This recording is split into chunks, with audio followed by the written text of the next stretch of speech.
اللہ کا جو بندے کے ساتھ تعلق ہے، بندے کا اللہ کے ساتھ تعلق ہے، یہ مجھے کسی وقت محسوس ہوتا ہے کہ میری جو اللہ تعالیٰ سے ایکسپیکٹیشنز ہیں کہ جب میں اس کی عبادت کروں اور اس کے ساتھ ایک میری کنیکٹیویٹی ہو تو مجھے اس کا رسپانس ملے اس طرح سے۔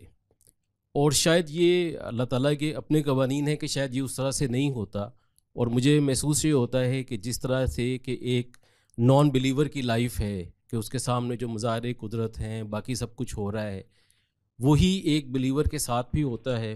میں آپ سے یہ سمجھنے کی کوشش کرنا چاہتا ہوں کہ کیا اس سے زیادہ بھی ایک عام شخص کا اللہ تعالیٰ کے ساتھ رابطہ ہوتا ہے؟ کیونکہ پیغمبروں کا تو ڈیفینیٹلی ایک براہ راست اللہ تعالیٰ کے ساتھ رابطہ ہے، لیکن ایک عام شخص کا جو کہ اس کو مانتا ہے، اس کی عبادت کرتا ہے اور اس سے ایک تعلق رکھتا ہے، اس کی زندگی ایک نہ ماننے والی کی زندگی سے رب کے تعلق کے حوالے سے کتنی فرق ہو سکتی ہے؟ قرآن مجید نے جگہ جگہ یہ بات واضح کر دی ہے کہ ہمیں جس ابتلا میں ڈالا گیا ہے وہ کیا ہے۔ وہ یہ ہے کہ علم کے لحاظ سے ہم غیب میں رہتے ہوئے ایمان لاتے ہیں۔ یہ غیب کبھی حضور یا شہود میں نہیں بدل سکتا، نہ میرے لیے، نہ آپ کے لیے، نہ کسی اور کے لیے۔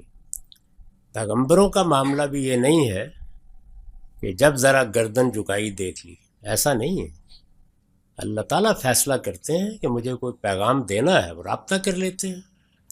اور رابطے کے بارے میں بھی اگر آپ دیکھیں تو سورہ شورا کے آخر میں بتایا ہے کہ بس 3 طریقے ہیں جن میں سے کوئی میں اختیار کرتا ہوں، یعنی وہاں پر بھی معاملے کو کھلا نہیں چھوڑ دیا گیا۔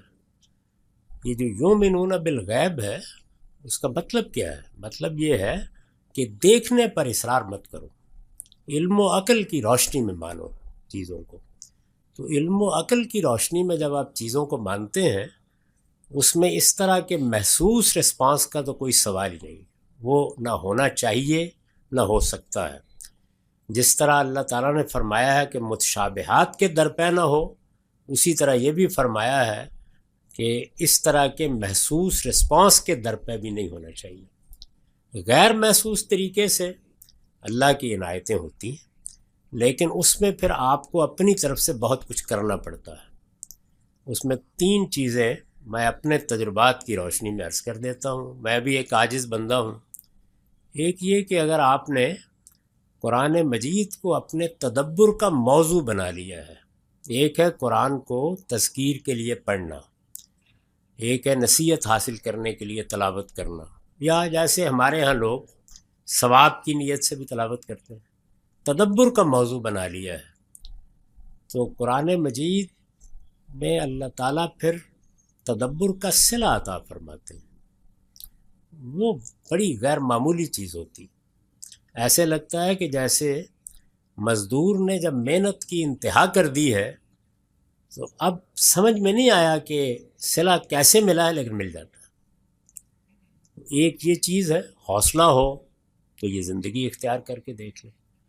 محسوس تو وہ بھی نہیں ہوتا، یعنی ایسے نہیں ہے کہ فرشتہ بول رہا ہوتا ہے یا ہاتف کی آواز آ رہی ہوتی ہے، لیکن سچی بات یہ ہے کہ تجربہ بالکل ایسے ہی ہوتا ہے۔ یعنی آپ نے رات بھر 2 دن 10 دن کسی آیت پر ڈیرے ڈالے رکھے ہیں، تو پھر کوئی ایک وقت آتا ہے کہ جب ایسے لگتا ہے کہ آسمان نے دروازے کھول دیے اور بتا دیا ہے۔ حوصلہ ہو تو اس کا تجربہ کر کے دیکھ لیجیے۔ دوسری چیز یہ ہے کہ آپ اللہ کی کوئی خدمت کرنے کا فیصلہ کر لیں، یعنی اس کے دین کی خدمت، جس کو نصرت سے اللہ تعالیٰ نے تعبیر کیا ہے، اور اس کو بے مست کریں، اللہ تعالیٰ ہی کے اوپر بھروسہ کر کے کریں، اور یہ فیصلہ کر لیں کہ میں اپنے رب کے سوا نہ کسی کی خوشنودی چاہتا ہوں، نہ مجھے اس سے کوئی دلچسپی ہے کہ کوئی اس کو قبول کرے نہیں کرے، میں اسی سے پذیرائی کی توقع رکھتا ہوں۔ تو میرا تجربہ یہ ہے کہ پھر آپ کے جتنے معاملات ہوتے ہیں دنیا میں، وہ اللہ تعالیٰ خود سنبھال لیتے ہیں، اور یہ بھی ایک بڑا غیر معمولی معاملہ ہوتا ہے۔ محسوس یہ بھی نہیں ہوتا، یعنی معاملات سنبھالے ہوئے ہیں انہوں نے، اور وہ پے در پے کرتے چلے جاتے ہیں۔ آپ حیران صرف دیکھتے رہ جاتے ہیں۔ آپ ارادہ کرتے ہیں اور جیسے ہی اس کی طرف سے پذیرائی ہو جاتی ہے تو پایہ تکمیل تک پہنچانے کے لیے معلوم ہوتا ہے فرشتے آسمان سے اتر آئے.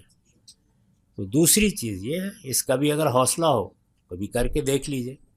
ممکن ہے کہ اس کے تجربات سے آپ گزریں تو آپ کو یہ محسوس ہو کہ یہ تو دیکھنے سے بھی بات آگے بڑھ گئی، لیکن محسوس ہی ہوگا. یعنی یہ آنکھیں نہیں دیکھیں گی، لا تدرکہ الابصار. اسی طرح ایک تیسری چیز یہ ہے کہ اگر آپ یہ ارادہ کر لیں کہ آپ دنیا میں کبھی کسی سے انتقام نہیں لیں گے، ہر زیادتی کو آپ پہلے قدم پر معاف کر دیں گے، کبھی کسی کی زیادتی کا رد عمل نہیں ظاہر کریں گے، کبھی کسی کے محرکات نہیں طے کریں گے، کبھی کسی کی نیت پر حملہ آور نہیں ہوں گے، کبھی بددیانتی اختیار کر کے کوئی تنقید نہیں کریں گے، اس کا بھی ایک صلہ ملتا ہے. وہ بھی کبھی تجربہ کر کے دیکھ لیجیے. وہ اتنا غیر معمولی ہوتا ہے کہ بس آدمی اللہ تعالیٰ کو داد ہی دیتا چلا جاتا ہے. یعنی قرآن مجید کو اس کے اندر اتر کر علمی طریقے پر سمجھنے کے لیے آدمی اہلیت پیدا کرے اور پھر یہ کام شروع کر دے. تو میں نے ویسے صرف علمی طریقہ ہی نہیں بتایا، کچھ اور بھی بتائے ہیں طریقے. ان میں سے آخری طریقہ بغیر عربی سیکھے بھی کیا جا سکتا ہے. تو اس لیے اپنی مرضی کا